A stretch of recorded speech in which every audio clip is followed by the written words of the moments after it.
For more than a century, one of the most popular board games in the world has been undoubtedly the real estate-inspired Monopoly.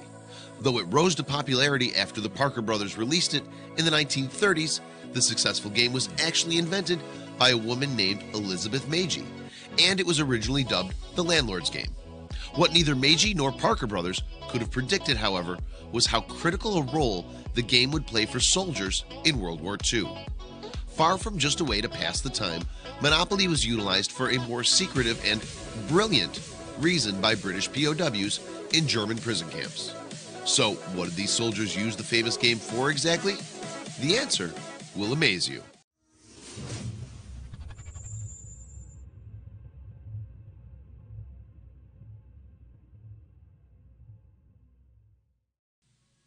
Ever since its arrival on toy store shelves in the 1930s, Monopoly has been one of the most popular board games in the world. But you probably had no idea this simple board game played a major role in helping British POWs during World War II. It was the way British intelligence used the board game during World War II that was truly remarkable. Thousands of prisoners were kept in camps with no hope of escaping, but British intelligence realized they had one huge advantage.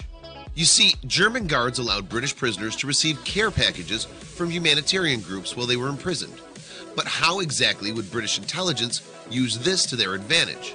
Surely the packages were thoroughly inspected before they reached the captured soldiers, right? The British intelligence organization MI9 had a brilliant idea, and its leaders devised a simple plan. Before troops were sent off on missions, they would be informed that, in the event they were captured, they should be on the lookout for Monopoly games sent in care packages. MI9 then worked with the Monopoly manufacturer in Britain, Waddington's, to have maps, small metal tools, magnetic compasses, and other supplies subtly embedded inside the games that were sent to soldiers. The plan was designed by British intelligence officer Clayton Hutton. My aim, right from the start of my association with the Escape Department, had always been to discover a foolproof system for introducing my toys into the camps themselves. Clayton once wrote about his clever plan. One of the tricks was to print the maps on pieces of silk because the material wouldn't crinkle when soldiers looked at them. That way, they could easily be stuffed into small compartments and they wouldn't dissolve in water. It was an ingenious tactic. Of the nearly 35,000 British soldiers who escaped imprisonment during World War II, it's estimated that some 20,000 of them used the silk maps, compasses, and assorted tools that they found in their Monopoly games.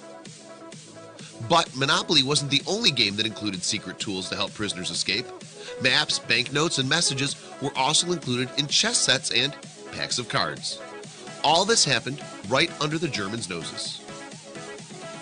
Who would have thought a simple board game would have saved the lives of thousands of men during a time of war? Thankfully, the Germans didn't thoroughly inspect any of the packages the prisoners received, or else their plan would have immediately failed, and many more brave men would have lost their lives. Talk about a get-out-of-jail-free card. What an ingenious way to deliver supplies to the imprisoned troops who really needed it, and an awesome piece of little-known history.